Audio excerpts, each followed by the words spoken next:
কারণে আসছি যে আমাদের পড়ালেখার নিয়মটা সহজ করে দেওয়ার জন্য। আমরা আর কিছু চাই না।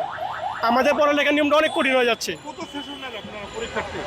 26 এসএসসি ক্যান্ডিডেট।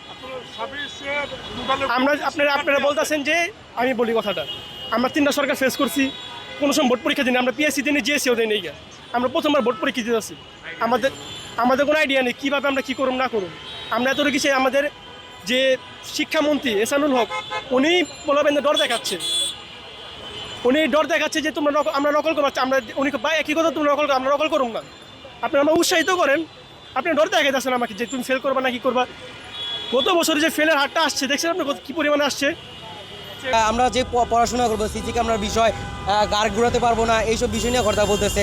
হ্যাঁ, এইসব বিষয় হচ্ছে আমরা যদি এইসব বিষয় নিয়ে আমরা মাথায় নিয়ে পড়াশোনা করি, আমরা পরীক্ষার হলে যাই পড়ে আছি, পরীক্ষার হলে ভুলে যাবো। কে ধরেছে আপনি আর্ট অ্যান্ড যে তিনি যে নিয়ম দিতেছেন এগুলো তো আমাদের উপরে চাপ হয়ে যাচ্ছে, অতিরিক্ত চাপ হয়ে যাচ্ছে। আমরা 3 সরকারের আমলে 3 রকম বই পাইছি এবং কারিকুলাম পাইছি। কি চাপ হচ্ছে, কি ধরনের নিয়ম চাপ হচ্ছে?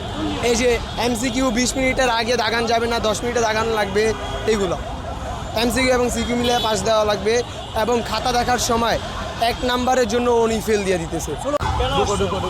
আমরা আসছি শিক্ষামন্ত্রী যে অতিরিক্ত যেই কঠোর শিক্ষার্থীদের উপরে যে মানবিক মনে করেন চাপ যেতে যাচ্ছে পরীক্ষার হলে, আপনার বেশি বেশি কোথাছে নাই যে আপনার সিসি ক্যামেরা বেশি লাগাইছে। আবার আপনার সিসি ক্যামেরা আগে তো এগুলো ছিল না। আমাদের উপরে সাধারণ স্টুডেন্ট সবার উপরে চাপ, এসএসসি 26 যারা, তাদের উপরে চাপ পড়তেছে।